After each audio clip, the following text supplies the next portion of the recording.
Welcome to the Caution Flag Contemplations podcast, a racing show for the fans by a fan.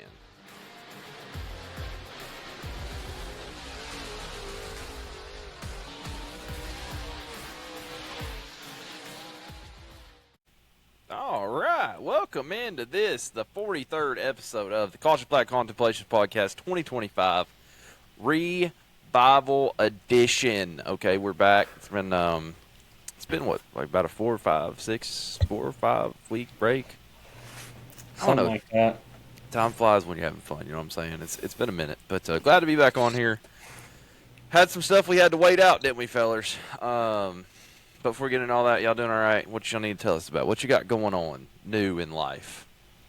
Do you want? You go first. I'll go ahead and bring it up real quick, but I won't talk a lot about it. Got my own show come out, Sport Talk with D-Watt. Do a lot of, I like it. I like the sticker on the music. Then we do talk about all about the little football and NFL and baseball, playoffs, all that good stuff. Something we do twice a week right now with Casper on there on Sundays, and I bring in a special guest on Thursdays. So that's kind of what I got going on. Yeah, it's been a good time over there. You know, I've liked your other guests as well.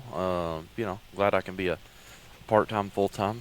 You know, works out good. We'll see what happens going forward, but it's been good. I've enjoyed it. So, JP, what you been up to? You been out there iRacing your rear end off since you haven't been on the podcast? Not really. I've been working. Shh. You ain't been working on Monday at 6:30 when we record this thing. You ain't been working at Monday. Oh, You're God, right. Here we go. The beat button's already coming out. I knew this was going to be this way. Oh, man. That's okay. I've been on D-Watts. You hadn't listened to it. I know you hadn't. But I've been over there, and poor D-Watts like, would you just shut the hell up? Yeah. I feel bad about it. But that's good. Glad you ain't got nothing going on. We did go to the Dome. We're going to do a review of the Dome. Before we get into that, I just want to go ahead and make this blatantly aware to everybody involved that might listen up to this point. Oh, no. The Caution Flag Contemplations podcast is for sale. And by that, I mean we need a sponsor before Valentine's Day 2026 to cover this bill for this software that we're using, because I just don't want to pay for it again. So if anybody wants to sponsor, you can be the official whatever you want to be of the Caution Flag Contemplations podcast. We can rename it. We can say presented by. We can do whatever. I put it on the wall back here. I don't care, but, you know, if somebody wants to sponsor me, we're here for it, okay? Because I was just looking. The subscription runs out, like I said, Valentine's Day. The first NASCAR race is – that's going to be right around when Speed Week starts, probably right around when Daytona 500 is. It's usually right around that weekend. So, yeah, we can make it. We can make it through the duels, but we can't make it to the Daytona 500 on our current subscription. So, I need $408 between now and then to buy the software for another year. So if anybody wants it, we can start a GoFundMe, whatever we need to do. $408 if you want this thing to continue. If not, I'm just going to let it go because I'm not spending more money. I've already burned quite a bit. So that's pretty much the answer. So anybody that wants to contribute, feel free. Thanks to you that have listened. But we probably make another couple episodes between now and then. I don't know. Probably will. I'll probably talk about the Ice Bowl. I wouldn't mind an Ice Bowl episode. Maybe a little Dirt Speed Weeks, you know, official NASCAR intro crap. But yeah, so Caution Flag Contemplations is for sale, just like every dirt track and every dirt series out there, apparently. So if you guys want it, we are here. This is before we get in the Dome. We learned this at the Dome. All three of us together learned this at the Dome, okay? This is a fan podcast. I'm not a reporter. D-Watt's not a reporter. JP's not a reporter. We don't have reporters on here. We don't have drivers on here. We don't do driver interviews. This is a fan opinion podcast. Now, what we noticed walking around the pits at the Dome is that everybody thinks they're a reporter now, and everybody has a podcast, everybody has a TikTok, everybody has YouTube. And that's cool. It's free country. Do what you want to do. But we are the only one that I have found yet that is strictly fans, that understands that we're fans. If I tell you something, it is an opinion. I'm not trying to claim I know something. I'm not putting freaking googly eyes on X. I'm not trying to interview Jonathan Davenport down there because I'm a fangirl. I am a fangirl, but I'm not trying to interview him like, oh, will you please get on my channel? I'm not doing that, okay? So, like, this is a fan podcast. So what I'm trying to tell you is, if you run a dirt series, you run a cup series, you run whatever series, this is the kind of thing you want to watch to get fan feedback, okay? Because that's what we're here for. Like, we're just here to have a good time, talk about what we see as fans. Like, I'm not running a series, I'm not running a track, I'm not driving a car. We don't have people doing that on here, other than JP on iRacing, and he sucks at that anyway. So, just want to throw that out there. So this is a fan podcast, by the fans, for the pans, the only one. I think I said that backwards, but anyways, all right, that's all I got. So, Dome 2025, we went, we conquered. Y'all conquered. I don't even know when I went to bed Saturday night, I'll be honest with y'all. But I knew Bobby Pierce was going to win before I got there, so I was like, yeah, whatever. But it is what it is. How was it? JP, we'll let you go first. This is your trip, so how did you feel about this when compared to the last time we went? First of all, the difference in the number of people. When we walked in there Thursday night, that was as many people as there was Saturday in 2021. I mean, that was just off the bat a crazy difference to see how many people came this year for that. Yeah, I agree with that. What else? I feel like there was more cars. I don't know. It's weird because when we went, they had midgets as well, so they're probably in a number was more cars, but I feel like having more late models and more modifieds, it felt really good to have the 2 full nights of racing and then the feature night and everything. The atmosphere was crazy. Everybody, there was quite a few beverages being drank throughout the weekend. May or may not have had some myself, but it was awesome. Yeah, I think you're right about the car count. It's funny because I think there's actually less modifieds this year too than there was when we went, possibly. But they are maybe the same number, but definitely way more late models in the building, which is cool. I mean, I don't know. It's a fun event as far as that goes. But people talk about adding other stuff. We'll talk about that too. I want to talk about the Dome overall here in a minute and what we think should happen with it and the count. But D-Watt, this is your first time going. What was your overall review? Would you go back? Is it a yearly trip? Is it a once in 10 years? Is it a once in a lifetime? What you think? It's definitely I went and I loved it. Had a good time. Would I go back? Yes. I feel like it's gotta be good to be saved for like some kind of big trip or something's going on to go out there and have a good time for a couple of days. I went and I enjoyed myself as a fan. I got a sticker and I got the program, stuff like that. Got a shirt, got a couple driver shirts. The first night was probably the only kind of down point of the whole weekend, was having to wait outside in the cold, the ticket pit pass situation. Oh, man. I try to be a real patient person. I try to be that way, but I was definitely freezing my tail off. Yeah. But that was the only bad part. But everything else was good. I like how it was all inside, and I wasn't sure if I'd like a inside dirt race. I've never been to one before, and I see it on Flow in the past years and whatnot, and I wasn't sure how I was really going to race. But it was banked enough, and they were really able to get the speed built up. And it like race-wise, I thought it was really good. They wrecked a lot of cars. People didn't seem to care, and you just either got to decide if you want to be nice and lift, or you just going to shut the door and slide up in front of them, or what. You just got to decide. And we saw Owens be nice on that last night. I think it was the last night. You just got to decide if you want to handle all that later, or if you want to handle it now. And so.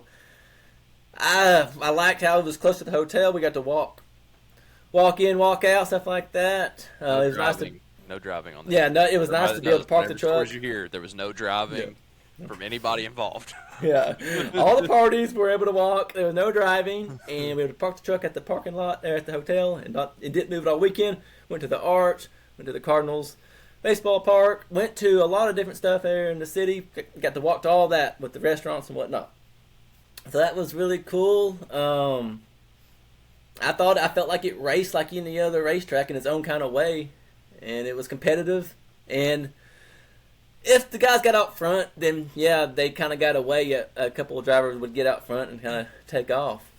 But I mean, I was thrilled with it. It was a really good time. I thought we caught it good because I saw it was snowing there this past weekend, I think. So we kind of caught it at a good time. It snowed the days leading into it, but all that was gone. But man, it was cool, and it was new track for me. Like, was it 37, something like that? So I got to check a new one off the list. So that's what it's all about as well. Got to see a new one.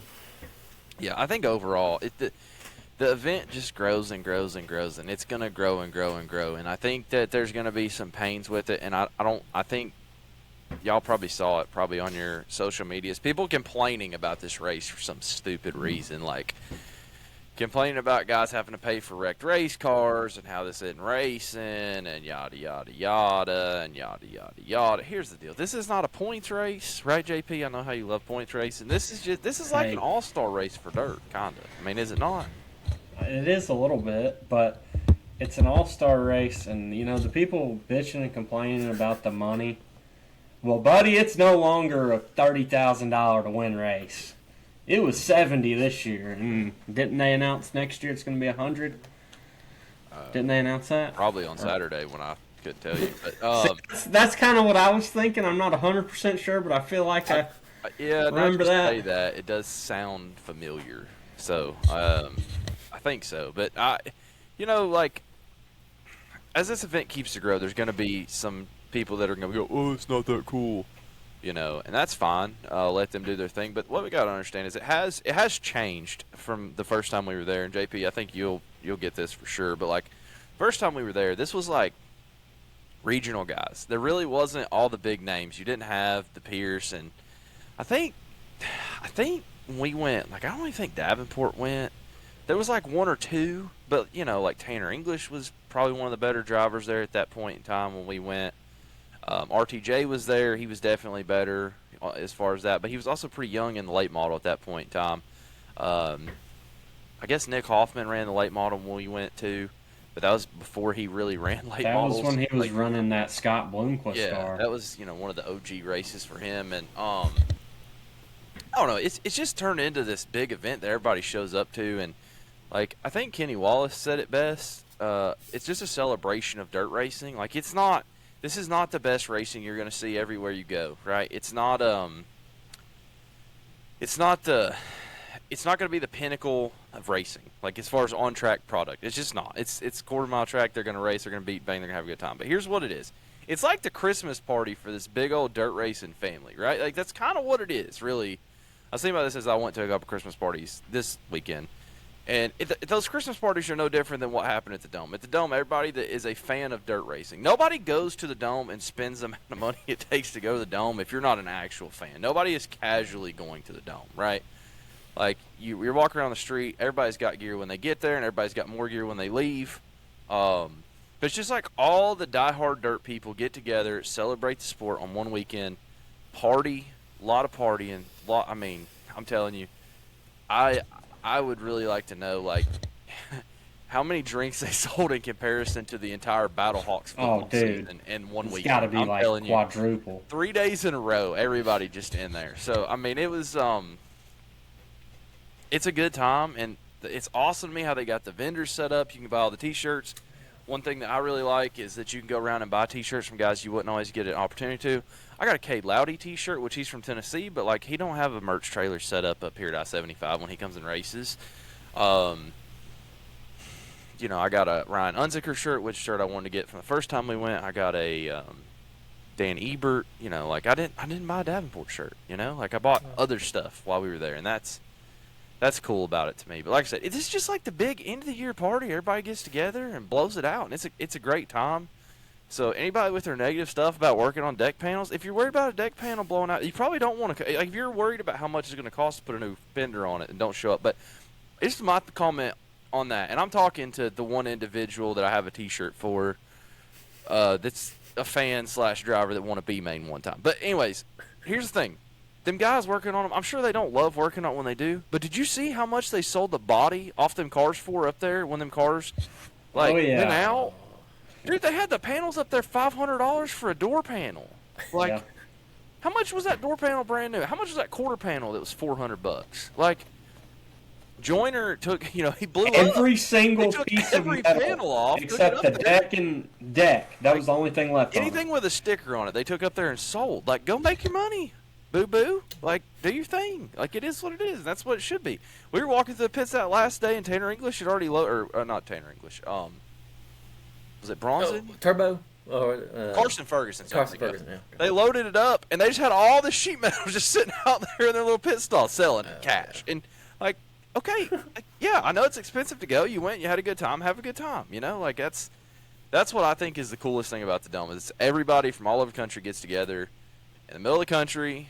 It's a strange city for it to be in to me because it's not anywhere that I would ever have on my bucket list of places to go.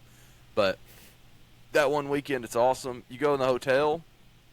You got Ben Shelton eating breakfast next to you, and you got 3 drivers sitting over here, and you got this guy that's from Wisconsin talking about he watches all these modifieds, and then we're walking in the door, and this guy's from Texas, and he's like, yeah, we only race modifieds in Texas. We don't even have late models, which I didn't know. You just get this awesome, like, everybody comes together, one big party, and it's like it's the diehards, I guess, from every area, and that's what I think is the coolest thing about it. Similar to the Chili Bowl. The Chili Bowl does that whole, like, world or state flag thing, like they do at the World 100. It's that same concept, everybody coming together for one show, and I really like that. So I think it's an awesome event. Please don't ever quit, Cody. I want to see it sold out. Just like I want them to open every section one time. It's not cheap.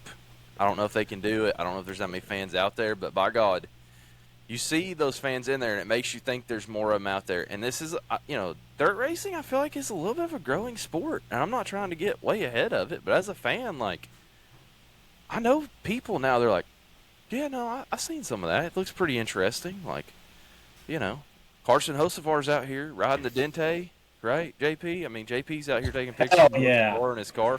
Hocevar shows up to the Dome in a freaking old cup hauler. Like, what the crap? Right? Like, that's awesome. Like, Spire Motorsports is walking around with shirts out here. Like, the Spire Motorsports team shows up to run this thing. That's just crazy awesome if you ask. And I don't know. Who wouldn't want to go? And, like, I guess my question is, so for the future of the Dome, does this stay a one-weekend event? That's the first question for a long time. I know that people have been asking. There's a lot of talk about sprint cars and all this stuff.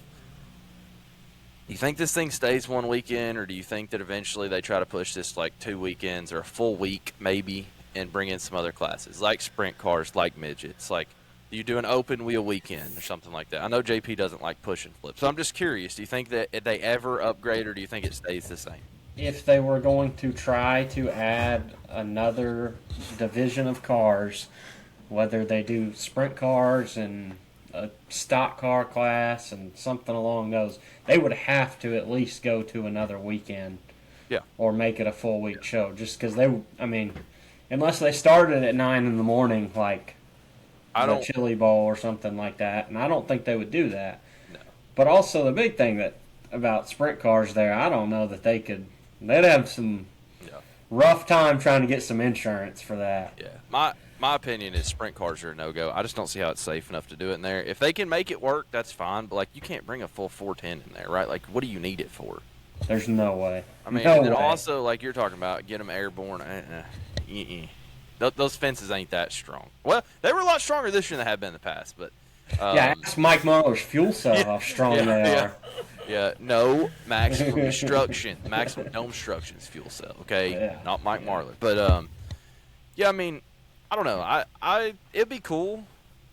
Unpopular opinion, and JP was really pissed when I said this. I would like to see him add front-wheel drives and stock cars. Run modifieds. I'm all for, like, IMCA stock cars, but the front-wheel drives is a no-go. Run modifieds and the stock cars one weekend, or modifieds and front-wheel drives. You make the modifieds open, not invitation only. Right, you treat them like you treat the late models. Make it 150 entries, 130, 120, whatever you want to do. Whatever your cap number is, invite only on the front wheel drives. Okay, I'm not saying everybody, but when you run them, no hot lap. Just go out, do a hot lap, qualify, and don't even hot lap qualify. Just hot lap, I guess, and draw them, run them straight up. Just run. I'm talking the feature. Like no heat race, nothing. Just run a feature. And maybe run like 2 and put them out there and see how many you can get out there. I just think it'd be crazy to see some of those mini stock guys or the front-wheel drive guys. Front-wheel drive racing, you go to I-75 up here or you go to Mountain View, front-wheel drive racing is some of the closest. That's the best racing you can watch, honestly. It's unfortunate because it looks like junkers and people laugh about it because they sound like fart cans and all that stuff, but I'm telling you, they put their foot in the floor and go, and it's awesome to watch. So I'd love to see, some kind of expansion, but also, like, I'm okay with leaving it what it is, but they got the pyro, God Bless America, all that stuff. Like, you feel like an American hero down there, don't you? Like, does it feel more American than in the Dome? No. You know, there's a few places you've been, right? There's a few places you've been to. You've been to the night race at Bristol, right? You've been to, I don't know, I went to Daytona once. You go to Talladega for the fall race. It's sold out. Junior's last race. Me and Daniel were there for that. Like, do you remember, like, you get that feeling of, like, oh, my, this is something big. That's how you feel at the Dome, and it's awesome. So glad Dirt Racing has that going. But probably beat the horse about the Dome enough. But if you hadn't been, go. We're not going next year probably. Although, you know, I got a phone call yesterday. Somebody said something about paying for a suite, beer included. So if that happens, we're going. I mean, I'll buy the hotel. That's fine. Who But said that? you know who. So he called yesterday. He said something too about like going to a race. Going to Darlington or something? He asked if I was gonna be busy during Labor Day. I was like, Yeah. no, not at all. Also something about high limit. I don't know. Maybe. I don't know when that is. They said something about high limit. I'd actually be down to go to high limit race. Apparently they're not going to Florence this year. I haven't looked at their schedule. Apparently they're not going to Florence. That kind of sucks. But so we'll see what happens there. But I mean that's you know, for me to go next year, that's what it would take because it's just you can't. It's expensive. It's a long drive. It's expensive, and you're there for 3 days. Like you're talking about, you can't add another class because you're already in there for 7 hours a day if you want to watch the whole thing, and they get you out a decent hour really. But you know, you go in there, eat, drink. It's you know, you can't take nothing in, and I understand that, but God, it's expensive. So, it's a great time. $15 a beer is You rough. You just don't look. You just swipe and move on. You know, but it was a good time. Glad we went. Thank y'all for going, JP. I hope you celebrate enough. You should have enough time to recover. You still got like 9 months, so you'll be good on that. But yeah, it was a good time. So hope y'all like the Dome. Anything else when we talk about the Dome? We putting the cap on the Dome. Now, I don't know what the hell these boys' names were, but shout out to the fellers on Saturday night that sat next to us. Sure, I feel so bad for those guys. I hope they see this on Them TikTok. boys went through it all with us. It was a wonderful experience for me. I'm sure they got a laugh or two out of it. That guy next to me, I was spilling my drink on him a little bit towards the end, talking about old stories about Wisconsin and Fish Fry Friday. And that dude's probably like, what are you talking about, and he gave bud? them podcast stickers. So if you guys find this on TikTok, I'll try to see if I can clip this. But shout out to them boys from Wisconsin. Shout out to the boys from Wisconsin, particularly the one with the fish flip-flops. That was my favorite. Yeah. Sorry you had to sit next to 2 6'5" giants, too, because that ain't no good either. So, but, yeah, it was a good time. Tip like you're 21 next time, though. Remember? Yeah. That was a lesson we learned Thursday night, right? So that was a good one too. But no, it was a great time out there. And if you guys do happen to find it, you know, y'all are awesome. Sorry, I don't know where I went or what time I went, but I went somewhere and it wasn't the racetrack. So I don't know. It was a great time. But yeah. I guess that's about it for the Dome. There was some good. I mean, the fights and stuff. Y'all can go watch the highlights. Did y'all have anything to talk about? Okay, let me ask this. What was your favorite on-track moment from the Dome? JP, you first. This is your party, so you pick. Man, so I'm gonna pick 2, and they're gonna be totally out of whack here. The number one, my favorite part. I think it was Overton's spoiler. His spoiler side. I don't know what it was. Oh if my it was in God. a heat race. Yeah. Or in a B-main, whatever. He's in a B-main. Dude, he came out of turn 2, hit the wall. His spoiler side shot into the freaking roof like 100 foot in the air at 100 miles an hour and then lands down in the infield. That was crazy. And then also when Mikey I've never seen a fuel cell come out of a late model. Never in my life. That was insane. So which was the better moment, when the fuel cell came out or when they put it back on the track in like 30 minutes? Well, that's... yeah. That's... Ooh. I showed my buddy at work that picture, you know. He's been working in the auto industry, you know, as long as I've been alive, and he said, there ain't no way they got that thing back on the track the same day. Hey, listen, nothing wrong putting fuel cell in with zip ties, you know what I'm saying? I guess. Maybe they welded it back. Who knows? All right, D, what was your favorite moment? I got 2. Fire you. I got 2 as well. Oh, no. It's scary. One, if you're going to fight or you're going to disagree, or more just disagree on track, don't do it in the pit entry and don't do it after the cool down lap. One of the guys got past clean, I felt like, and then after the race they were down in the pit exit, and they got stuck together. And like, either get out of the car and take care of your business, or take care of it out in the pits, or take care of it on the front straightaway. Don't get all hooked up on the pit exit ramp. That's not like. Come on, guys. Like, let's not do that. Second one is I like the Bronson deal. He kind of raced him. It was almost identical, but Bronson hit that pole. He wiped him out. And Bronson wiped him out for sure. So then they were all trying to take each other out down the front straightaway, and then it ended in 1 and 2. And then Bronson had a pretty good walk. I would have seen him cool to see him run, or maybe get a little more bowed up than usual. And he's like, get out of the car. He didn't get out of the car. He kind of tugged his helmet. And, I was hoping for a good fight at the Dome. We saw a couple of close ones, but like last year, they had a couple in the pits. But I like the Bronson deal. They got a little fire in him. He didn't have the best of year. And he got took out. So he was going to talk about it. And I would like to see him get out of the car and just both of them on the front straightaway just start going at it. Yeah, that was. I'm with you. Kyle Bronson put on a class and Brendan Smith put on a class on how to be scared and be smart, because he'd got his absolute rear end whipped if he'd got out of that car. Don't blame him one bit. If there was one guy in that pit area I did not want to fight, Kyle Bronson is the one. They call him the killer for a reason. That's all I'm saying. You don't fight that man. That was pretty good. That whole thing was pretty good. Whenever everybody stood up, you could have heard a pin drop in that arena. Everybody stood up, pulled their phone out, and you could have heard a pin. That was great. Not my favorite, but definitely something that needs to be shown. All these series, when you do your introductions, your drivers meeting, show that and tell them this is what needs to happen, and then say, but don't be Brendan Smith, get out of the car like a man, and then we'll pay you $500. Like, that's what you need to do. Okay. Brent Smith got a new ride, too. I didn't put that in notes, but he did get a new ride. I can't remember who. JCM. JCM, that's right. So, yeah, we'll see what happens there. I don't know, man. I guess I'm going to pick my number one favorite moment was Tanner English with the Christmas tree. Shenanigans, 100%. It's the Dome. Let it go. Again, this is a big Christmas party. If somebody wants to act a fool, let them act a fool. I loved it. I bought the shirt. I tried to wear the T-shirt to the Christmas party over the weekend. The wife was like, no, we're not wearing that to the Christmas party. That's probably not enough. She looked really nice in her black dress, and I was like, I probably should not dress like this. But yeah, I do love the shirt. I wore it yesterday to JP's. But yeah, I mean, I think I wore it on D-Watt's podcast last night too. No, maybe I put a hoodie on. I don't know. Anyways, that was my number one moment. And I guess since everybody's picking two, I think Bronson was a good one. I really liked the Mark Whitener. I didn't come here to make friends. I brought him with me. I really like that. That's always a great, great moment as far as that goes. I'm a big fan of that. The wrecks were pretty big. There were some big wrecks. The Walls, probably least favorite moment would be whenever that roller came disconnected from the track. Oh, that was hilarious. And that was also the second year in a row of that. I don't know if y'all caught that, but that was the second year in a row of that. So we got to do something better. I mean, get JP out there. He'll just walk on it, pack it in. We gotta talk about the greatest entire moment of the whole Dome weekend. Oh God, that only I experienced.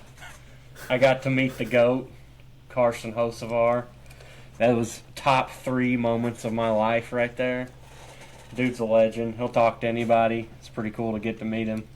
Yeah. Hey, Carson, we'll go ahead and clip this one, tip it on TikTok. If you come up here, we're big fans, clearly. I picked you, like you haven't listened to this podcast, I picked you like 500 times to win a race last year. 7,000 times. Pretty much in the Cup Series, and it cost me a championship. I'm just letting you know. That's okay. I'm not mad at you. But what I was going to say is, I'm 6'7", 315. JP's about 6'5", probably about the same, maybe a little less.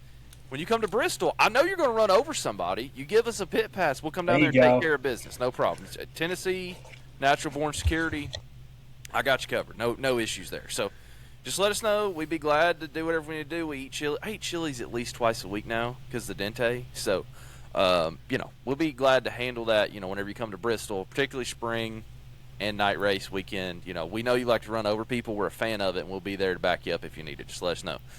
D-Watt will get the video out, pull a Jordan Bianchi, and that way we can be sure we get all the good angles for your socials. So, but yeah, it'll be a good time. So, that was a good one too. All right, and JP got to meet some of his iRacing people in real life, I think, but he hid from us when he did that. The best part of that was me walking around the entire place looking for him. I had to walk past him, didn't see him. So. Well, it's probably because you were. Yeah, definitely because I was. I mean, I just couldn't see very well at that point in time. All right. Dome was a great time. You should all go. If you haven't been, you should go. All right. There's a lot of dirt news. We got some NASCAR news we're going to get to after this. We're already 30 minutes in, so we'll kind of run through here. Ride changes. Zach Mitchell out. Colton Farms number 57. Donald McIntosh stepping in. Colton Farms 7M. Does anybody feel like we ripped off McDowell's number? Yay or nay? No. He was the 7M back in the freaking yellow car, so shut your mouth. No, listen, they changed the styling of the number, though. Oh, my God. And it looks, I thought it was McDowell for a second. I was like, what the crap? No. But I'm fine with it either way. But, yeah. I think it's a good thing. Maybe that means he thinks McDowell's a good driver, because he is. They're both from Georgia. I mean, makes sense. He's from the home of Chase Elliott. He ought to be able to win a race, right? Shit, he's probably the best driver to ever come from Dawsonville. Oh, man. I'd like to see him head-to-head Atlanta Motor Speedway. Same car. No, they need to be in something that neither of them have ever driven. But for a real test to see who is a better driver, you put them in something that they have never driven. Just put them in iRacing in a Formula 1 car. No, put them in a real car on a track that neither of them have ever been to. That's how you find who's good. Well, here's my thing, though. I'm really glad to see McIntosh get a ride. I liked him all the way back to the Blunt Motorsports days when he was on the team with Billy Ogle and all that. Glad to he didn't have a ride for a while. He did that Joe Denby stuff for a while. Got in some other rides, and here we are. And I think that could work out really well. Colton Farms is clearly not afraid to spend some money. They moved their entire race team to Maysville, Georgia. I don't know exactly where that is, but they moved everybody there. That leads to our next news. Tanner English is out of the Colton Farms 96 because he was like, hell with that, not going to Georgia. Don't blame him. It's a terrible state. Other than the few race car drivers I like from there, it's a terrible state. So, hate that for him. So they only have one driver, though. Did we announce the second one yet for Colton Farms? I don't think we have that I know of. So we'll see what happens there. I have a theory, but I'm not going to say it on here because I don't want to be wrong or, create some lies because I'm not a reporter. But we'll talk about it when we get to news. Fair enough? Kyle Hardy, JP's favorite driver, is going full-time in the Mike Hurley 99 and World Outlaws I saw. So, JP, I know you're going to be looking forward to watching that on Dirt Vision every week next year for sure. D-Watt's favorite, Chris Smokey Madden, going to the Infinity House car. I saw that. Wells Motorsports. How you feel about that? Pretty good? It's going to be full-time, and I think he'll run good. I think if he'd pick a series and go with it, if it's the Outlaws again or whatever, if it's Lucas, that'd be kind of cool. I don't really care for the guy a lot, but I'm just a fan, so I guess I can say what I want to say about it. But, I think he'll have a good year coming up with going full-time. You used to like him. What happened? Things have changed, you know what I mean? So as a fan, again, sorry, Chris Madden, if you happen to see this or your kid sees or something, but, this dude has not made a full year with a race team in how long? Long time at this point. Wow. So, see what happens there. I'd like to see the Wells Motorsports team do well. Obviously, back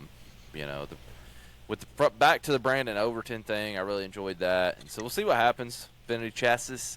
I'm surprised the Marlar thing didn't work out just because where they're all located, but clearly Mikey wanted to go back to Delk and all that, so we'll see what happens. I don't know. Maybe that'll work out for Madden. I just don't see, I'm curious to know, is Madden just driving that car or is he working on it? Because I'm not sure that when he just drives, he does that great. I don't know if y'all remember when he drove Bloomquist's car and he was doing more driving.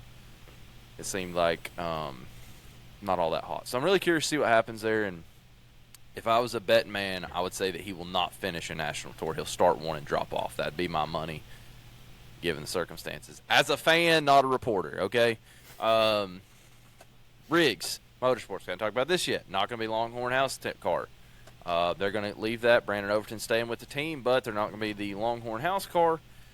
There's been a lot of talk about different shock packages potentially coming into the sport with Longhorn, Brumley, maybe not going to be all Bilsteins.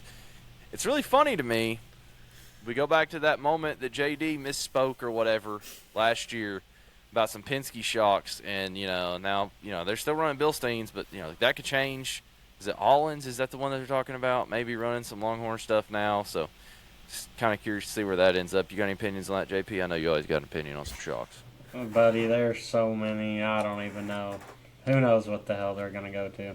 I don't know. I mean, JP wants to see those DRT late model cantilever suspension cars on the track anyway. That was AK race cars. And did you know that that's actually banned already? I did. You can't even race that? We can unban it. Why not? Other than that, only other driver, Dalton Wilson, Big Frog Motorsports, Viper Motorsports 58V. See what happens there. I kind of like Dalton. I feel like he needed one more full-time year, and then maybe he was going to be there. A lot of times, even Cup Series, we talk about third year makes a difference. So I kind of hate that he got the boot there, but it is what it is. All right, this leads us back to what we were just talking about, though. All right, changes and rules. Flow Sports has acquired / bought / purchased the Lucas Oil Late Model Series, which. What's your original take on that, D-Watt? You think that's good, bad, indifferent? Man, when I saw it on my phone that day, I thought my first thought was this. I hope it's good, but I have a bad feeling about it, and I have a bad feeling on how they're going to manage it, how it's going to go. They're going to throw a bunch of money at it. Are they going to start changing some rules on how they want it to be? Is it going to change the broadcast any? Is it going to change the name? Things like that I was really curious about. Are they going to update the logo again? Or are they going to kind of keep it like it is? I like Lucas, part of the best series, I think, in my opinion. I like the Lucas Oil Late Model Dirt Series as a fan.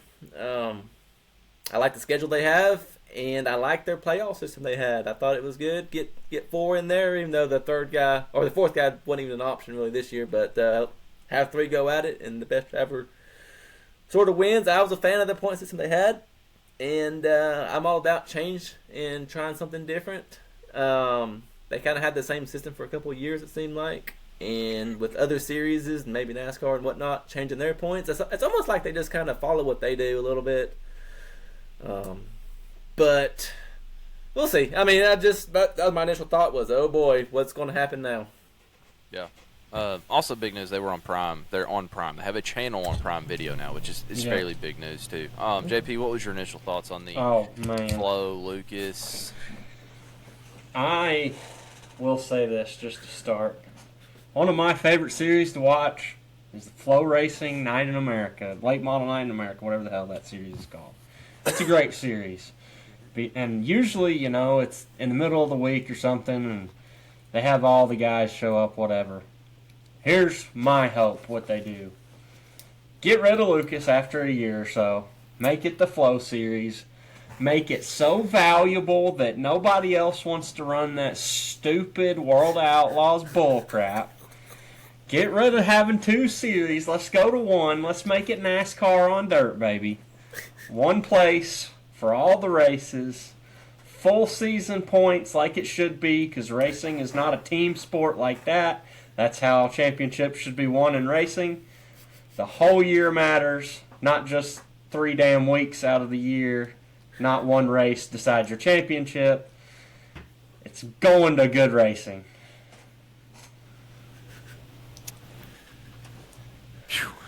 First of all, let's not make it the Flow. We need to. So here's the thing. I have fears of that. Actually, is what I'm afraid of. So, Flow Racing Out in America and Lucas are 2 different series. They're both on the same streaming provider, which is a thing, right? This is becoming a streamer battle, which we'll talk about here after we finish dissecting this part. But here's the thing: Lucas has always been a good show at the track.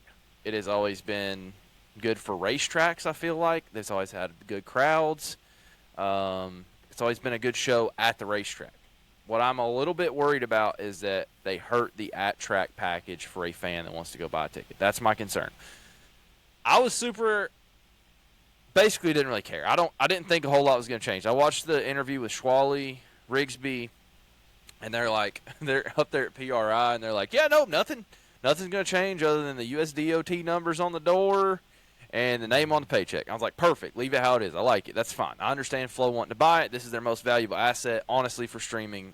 for Flow Racing is this series at this point in time. I understand that. And you're having to go up against World Racing Group, which is huge.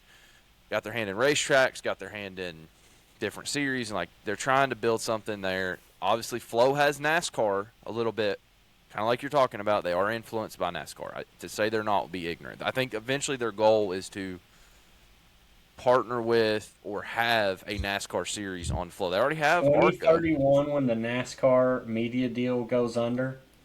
Flow Racing will be the home of all NASCAR races. My prediction. I'd be okay with it personally, but here's the thing that scares me. So those midweek Flow Racing Night and America races are great for midweek. Why are they great for midweek? Because they either run 1 or 2 support classes, and they do not give a rat's you know what about them.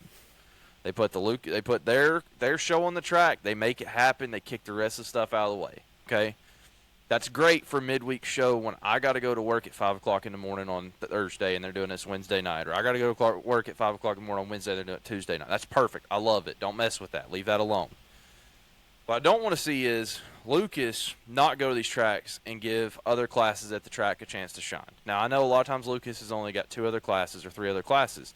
That's fine. I'm good with that. And I don't want to drag shows out, but that is also when these crate drivers, these modified drivers, stock car drivers, all this stuff has a chance to get out here and get their name out for everybody else to see in the rest of the country too. So I just don't want to completely go to just worried about the main series. We got to keep that, not we because I'm a fan, but the industry needs to keep that at-track experience good. I'm worried about that just a scotch.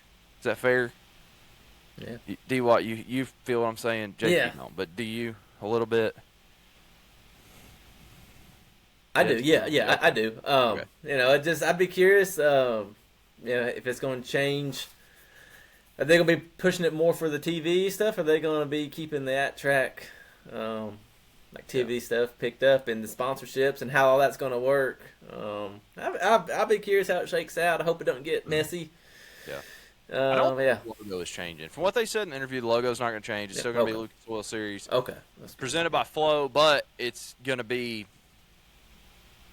Lucas is sponsoring, so they don't own it anymore, right? So they're not running it now. Flow is running it, and they own the rights to it and all that kind of stuff. So I don't think that's bad. I just don't. I think what we are headed to, which we're going to talk about now, is American beer is now out of World Outlaw late models. Me and JP and D-Watt was kind of asking, like, what's that about? JP had the same thought as me.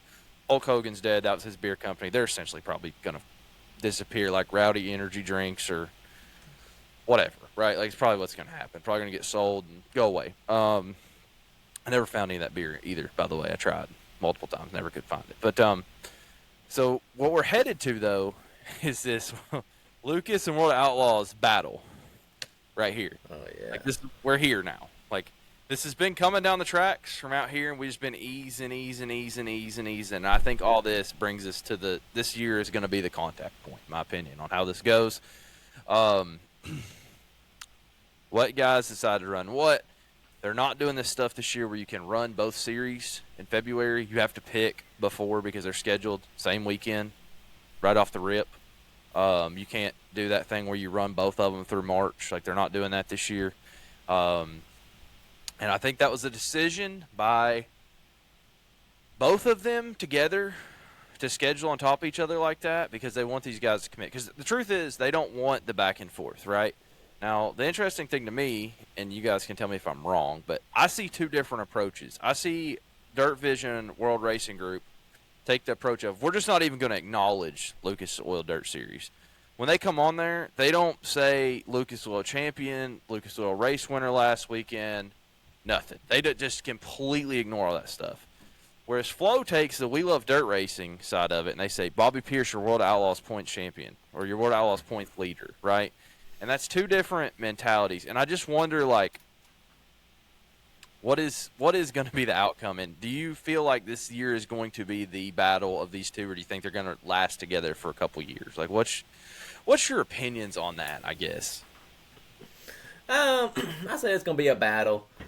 With how they're starting to overlap, and we're going to kind of see which drivers go with what. And I feel like one's going to be real competitive, and one may be might be the laughing stock. I hate to say that, but we'll see how it shakes out. I mean, you can't have them, but like they can't pick. They just got to pick and choose which one they're going to do. So I feel like one series is going to be really good next year, and one could be average. I've got both of them to watch. I can watch them both on my TV, so I can, like, even as a fan, like, if there's two guys on that TV that I want to watch, but then the other one's got six I want to watch, I'm probably going to watch the other one. So see how it shakes out with just watching them. If I can't get to the race, just all it comes down to is it going to be competitive for the Outlaws versus Lucas, which I'm hoping to hear soon. We'll kind of hear who's going to run what.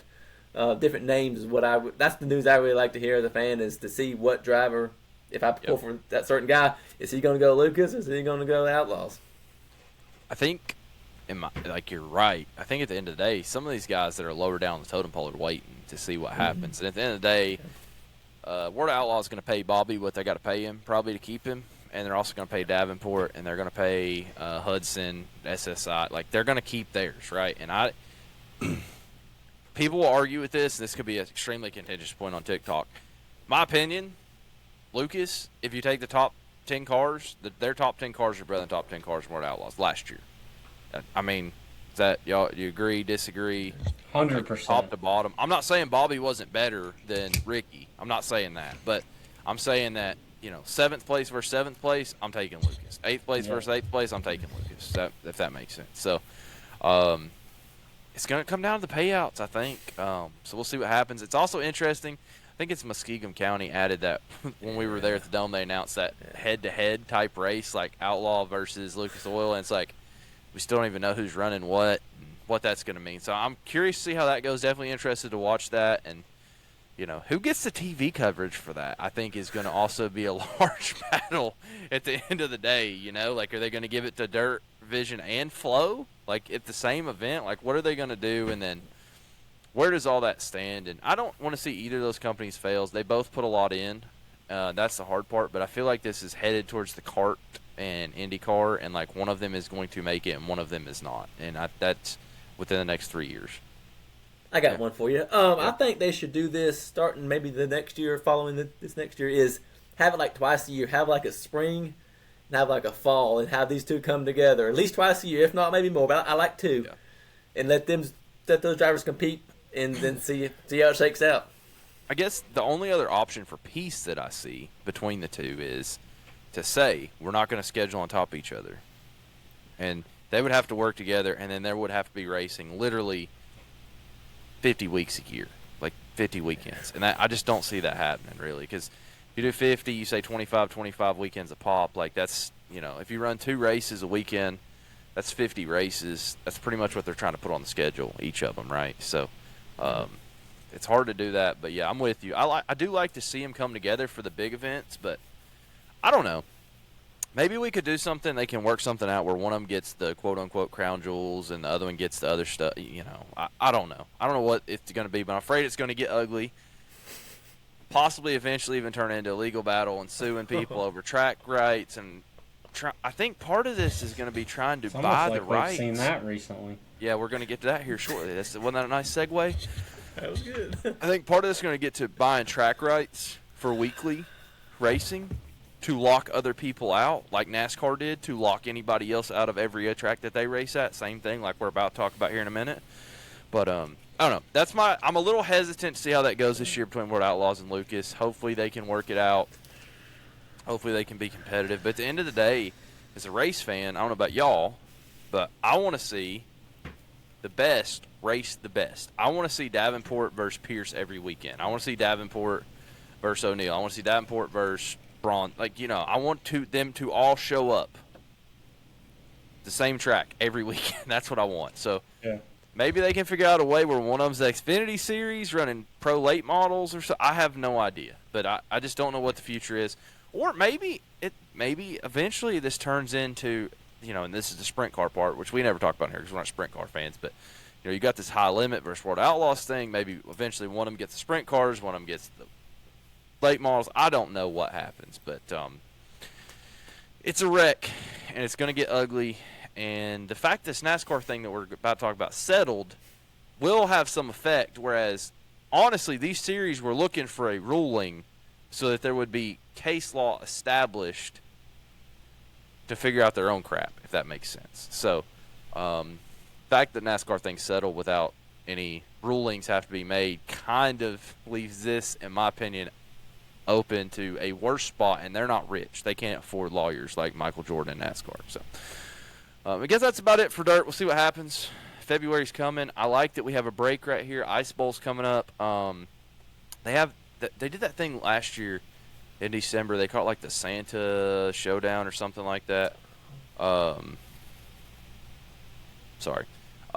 Whatever it is, where it's like a tune-up for the Ice Bowl, and I think if you win, you might get locked in or something like that. And then Ice Bowl was January 2nd, 3rd, 4th. So it's one of those never been to, but I always kind of like to watch it because usually about the first of the year I'm like, where are the race cars? Because I'm a drug addict. But we'll see what happens there. All right, moving on. NASCAR lawsuit. That pretty much where we just need to go to, I guess. Yeah. Yep. JP, you got any opinions? Well, did it go how you thought it was going to go? It did not go how I thought it was going to go. But it did reach the conclusion that I thought it would reach. I thought that they would settle way before it ever went to court. But no, they wasted millions of dollars on lawyers and a bunch of just to go settle after a week of court. I mean, week and a half. Like, why? Why waste everybody's time, make up all this crap that we don't need just to settle? Yeah. Like, they should have done that months and months and months and months ago. They never should have gone to court. Never should have had any of this junk. It's just, it puts a bad look on the sport as a whole. And it's bad for the fans, it's bad for the teams, it's bad for the drivers, the whole court situation. It's not good for the sport at all. And they shouldn't have ever got to that point. Fair enough. They won. Yeah, it probably about went the way I maybe thought it was going to go. I thought NASCAR was going to stand strong and perform better in the courtroom. I think it was kind of falling apart on their end. I thought MJ and Hamlin and all the other people involved in this situation on the driver team side, they really had their facts together maybe, and they really had some good lawyers, and they really went after it. I don't really care for all that kind of stuff. Like, I get it when it comes, it all comes down to the money and then this and that, and just it's not a good look. Like JP said, like I got people at my job that don't even barely watch NASCAR and they hearing about it. So it's like, and then they ask me about it, and then I give my opinion, and I say, well, this is what's going on, and this is what they're arguing about, and it's been going on for 16 months. And as a fan, like, just give me an answer. And it would, like, one side of me is like, it'd been cool to see them go all the way down to the wire and see who truly would have won instead of settling. But really, like, deep down, I'm glad they settled it. And I didn't dig into the information on the exact numbers, which you may have that, Casper. But I'd be curious, like, just even as a fan, like, who really got the good end of the stick and who got the short end of the stick.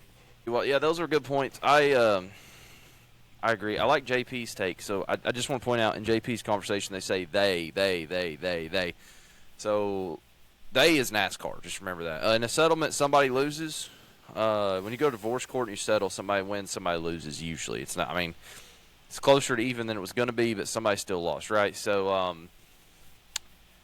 the fans lost for sure. NASCAR lost because they had to settle when they weren't going to. Basically, so I spent a lot of time trying to listen to the daily podcast. You guys should go back and listen to them because, again, this is a fan podcast. I'm just telling you what I heard. But Teardown, great job. Kept up with, Bob Packerass and all them on X, trying to keep with all the updates I could. But it sounds like what happened is 2311, Michael Jordan had a really good case. Bob Jenkins, we forget front row is involved in this as well. Unfortunately, they just get left out of it. But they're involved in it too. Had a really good case, and then Jim France did not do well at all when he got up there in court. Their NASCAR's basically just didn't have a good argument, really. Like, they just didn't. And I think they knew that, and that's why they decided to settle. The good news out of this, the teams get permanent charters, which I think is going to be good for the sport. Personally, on a personal opinion-based level, there will be more money come into the sport. People will invest in these teams because relative to other sports right now, NASCAR charters are extremely cheap compared to a franchise for, say, a NBA team or an MLB or whatever. Maybe Major League Soccer's closer comparison, honestly, at this point, dollar-wise. But I think that'll help. It'll help the teams be able to pick their drivers, which I think will make the racing better instead of having to get these kids that's paying for rides. And then I'm curious to see what this means for the other series in the future. If I'm an O'Reilly Auto Parts Series owner right now, I am really going, I want a charter now. Like they're permanent, right? So we'll see what happens with that. I'm also curious to see what happens with Richard Childress. You guys, I don't know if you know, but basically an NDA essentially got brought up in court that somebody had signed, which somebody's probably going to get fined, sued, jail time, something over that. I don't know exactly what, but that somebody's going to get in trouble over that is the fact that he doesn't own all of RCR. That was kind of came out of this. And that was I think also another thing where, NASCAR's out here killing their own sport with one of the most famous teams, if not the most famous team in racing, right? At the end of the day, the 3 and the 43 are the 2 most famous teams in racing, right? So, going against Richard's not a great idea on their part. So, curious to see what happens there, but glad they got it over with. Glad they settled, I guess. I do think it's going to be interesting for these other dirt series that we care about. I know it's probably years down the road, but eventually they're going to get to a battle of TV rights and money splits and all this stuff. And High Limit has a charter system in place, essentially. Who else goes to that? Like we talk about that. When you talk about World of Outlaws versus Lucas, okay, who's in with High Limit? Flow. Who's in with Lucas? Flow. Who's not? Okay, so where do they end up going to a charter situation in Lucas? And then does that help the teams? Because I think it would, to be honest with you. So I think that is going to weigh heavily on some of these teams' mind if they're really thinking this through. Coming in this year, Lucas, because that's going to be the future that Flow chooses to go, which is honestly where I think they're going to go because of what I see with High Limit and how much effort, time, money they're spending on that. I think it'd be a good move for them because, if you start guaranteeing these owners money to show up, it's probably better, right? Probably, like we're talking about, if you have all the good drivers show up, you're going to sell your crowds, right? The only thing that, dirt racing is behind in, kind of from the business perspective, everything I got a chance on is this. It's there's just not as much money that goes into it from TV at this point. And then the tracks are the ones that kind of have to pay the price on the backside. There's a lot of dirt tracks. You guys have been to them. They need updated, right? A lot of these NASCAR tracks are nice, but even Bristol, we've been there this year, and it's starting to get it's kind of outdated. It's kind of like AT&T Park down there in Chattanooga, right? It was nice when it was built, and it's still nice and it's solid, but it's kind of basic. It's not. They don't have all the high tech stuff. They don't have best Wi-Fi. Bathrooms are nice, but they're not nice. Yeah, they're usable and they're good for a stadium, but they're not as nice. The concessions aren't as nice, and they've made some definite upgrades up there, but it's just one of those things. The dirt tracks have got to get with it. We talk about Smoky Mountain having, it sounds silly, but nice bathrooms, nice concessions. If you want people to show up to a race in 2026, 2030, you better have a nice bathroom. Our beloved dead 411 Motor Speedway over there, if somebody wants to open it, they got to build bathrooms, man. They're some of the worst out there, So, I don't know. Really curious to see what that has to do down the line, right? I think that's something that people haven't thought about. It's this is going to – NASCAR is the leader in grassroots racing, right? Circle track racing. So this is now the program. So we'll see what happens with that. But other than that, Gabe Hart leaving, JGR, D-Watt, you got any opinions on that? Yeah, someone being the crew chief, then they moved him up. I don't know if they tried to sweeten something up with him, and maybe he was wanting to get off the road a little bit.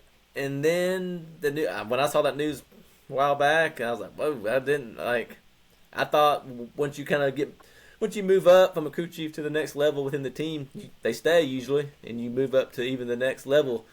So I wonder. I'm curious for y'all. Is he going to go to Spire? You think, or is he going to be done with the sport? I don't know where he's going, but I hope a JGR car other than Chase Briscoe doesn't want to race next year. Yeah, it's gonna be tough for the 11 car to win.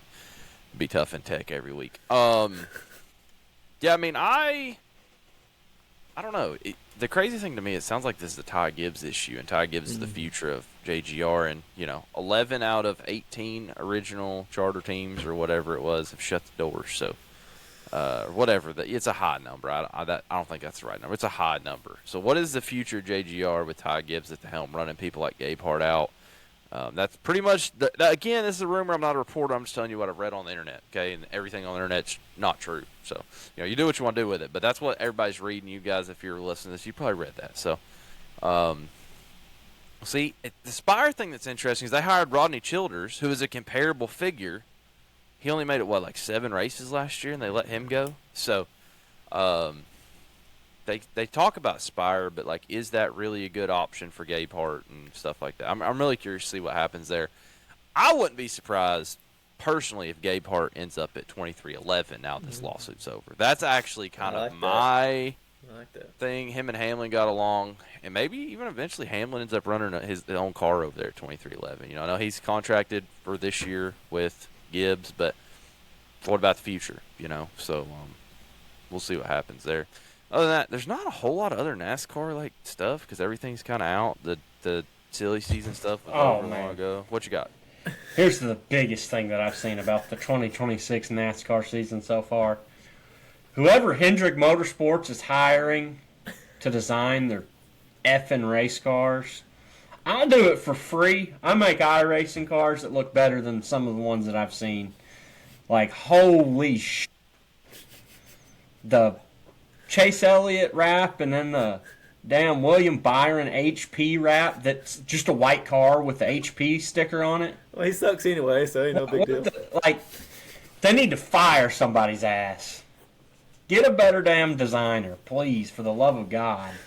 So, as far as HP goes, it sticks to their brand. Their brand has always been very clean. They've never advertised anything gaudy, so I like it. As far as the Chase car goes, you just don't like Napa and Chase. It's okay. We know that you got your feelings hurt because your boy he ain't all that good. But you like that HendrickCars.com scheme? I mean, who has 2 championships and who has 1? Do you like that HendrickCars.com scheme? Hell yeah, I love that scheme. So do you think that was the same guy that designed the 24 and the 9? No, because he actually can design something. So you think Hendrick has 1 designer per car that they're probably paying $150,000 Oh, hell yeah. a year? For sure. Oh, okay. Well, if that's the case, then NASCAR was right. The teams need to quit spending so much money. Because if we got $1 million to design cars, by God, AI can do it for free. So we need to move on from that. But that's cute. I'm glad you think that way. Yeah, I don't know. It is what it is. I guess kind of wrap this up because we're already over an hour. What's your number 1 moment of 2025 racing? Because we're here, like something you experience, something you watch, whatever you want to be. Pick one, and then we'll do 1 hot minute, and we'll get out of here. Do you need a minute? Yeah, give me a minute. Yeah. All right. I'll go first. God, I don't know. I'm really sad I didn't go to as many races this year. I'll tell you what, my number 1 experience of 2025 was having you guys come on here and do this with me. Not having to do it by myself. It's been a lot more fun. I've had a great time. Kick back on a Monday night. So for my race fandom, it's been doing this with you knuckleheads. It's been a lot more fun. I've enjoyed it. So I guess that's my number 1 experience of racing 2025. I'll go ahead and go. So I got married on a Sunday, went to the honeymoon in Pensacola, got to go down to Five Flag Speedway, got to see race there on the last night of the honeymoon, and I got home just in time to head to Bristol for the spring race. So you know what? I'm gonna throw that out there for mine. I get to go to Bristol, get home just in time. Trip planned out perfectly. I may or may not have picked the days we're gonna head home, and got to go to Bristol. Yeah, honeymoon that ended with a Bristol trip with me. Yeah, that was a good one. Oh man, It's probably got to be the Dome. That was awesome. Going with y'all. Yeah. Don't really remember much of Saturday, but had a hell of a time. Yeah, Saturday was a good time at the Dome. You know, one time me and Dad went to a race when I was like 16. I think it was in Atlanta. He'll remember this one. Here's this. I can't remember. Yeah, I think it was Charlotte, actually. Like Xfinity race, maybe. Because it's Xfinity, Nationwide at that point in time. And this dude walking in, he's like, "Hey, you gotta get drunk on Friday and Saturday so you can remember Sunday." Probably should have listened. I might remember the Dome Saturday. But it was a great time. Glad we went. All right, one hot minute. D-Watt. Oh, man. So I got my desk turned around to kind of a different position. Got my door panel hung up for me winning the picks. Boo. I want everybody to see. I was able to be the champ this year. And, looking forward to 26 with the show if it continues. And just kind of, as a fan, get through the off season. And then when those first cars come out on the track, whether it's in January with dirt racing or whether it's in February with NASCAR, it's something I always I get into a lot, I get excited about, and it's probably my top sport that I follow. I keep up with a lot of sports, but NASCAR and dirt racing is my top ones. So looking forward to getting through some more of these cold winter months and on to warm race days ahead. JP? Man, got to talk one last time about your favorite race series. I knew you had this. That's why I didn't put it in the note. I knew you'd have it. Unfortunately, Sunday morning, after a rough night into Sunday morning, I had to wake up and make my Sunday even worse watching the ugly-ass orange number 4 piece of junk McLaren shitbox run third and win a championship. But I can't complain because that's what my boy Kyle Larson did, except he run worse than third and won the championship. Because racing is supposed to have season-long points formats. Just to get that in there one more time for you. But that's about it. It was fun doing this. I know I didn't hardly say shit, but it was fun. Well, glad you enjoyed it. My one hot minute, Caution Flag Contemplations, is up for sale. We need a sponsor before February 14th, 2026. $408 is the going rate. You can split it up. You got a couple brands you want to slap on here. I just need somebody to buy this Riverside subscription. I got one for you. Sport Talk with D-Watt will sponsor. Sport Talk with D-Watt's already sponsored my trip to Tennessee Georgia Tech game next year. He better start saving them pennies. That's all I'm saying. But yeah, other than that, it's been a great time. Thank you guys for listening. Thanks to my wife for letting me do this crap, putting up my kid. 43 weeks. Like, I know that we took a few weeks off here, but this is 43 episodes. It's a serious, as D-Watt's learning on his show, it's a very serious time investment to do these things. Like, yeah, it's goofy. We have a good time. It's a very serious time investment, and you guys have done great. Appreciate you all for being on here. I could get on here and be all dopey, but I'm not really going to do that. Y'all already know that I'm glad you're here. So thank y'all for listening. Need a sponsor. If we can make this Caution Flag Contemplations brought to you by Flow Sports, baby. I don't know. Dirt on Dirt. You want a fan podcast. I don't know. Hey, listen, we always talk about how great World Outlaws is not. But, hey, Dirt Vision wants to pay.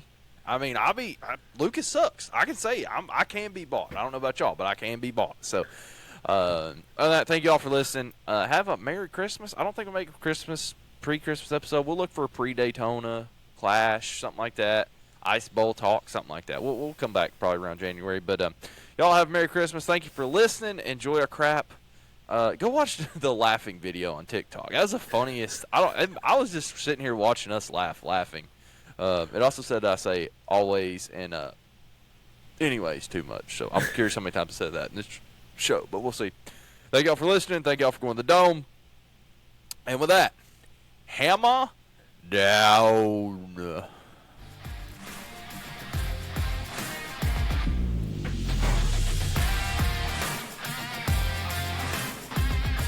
Thank y'all for listening to the Caution Flag Contemplations podcast. Our theme music is Hard as Steel by Alex Productions. Thank you all for listening. Hammering down. Find a good race to watch. We'll see you next time.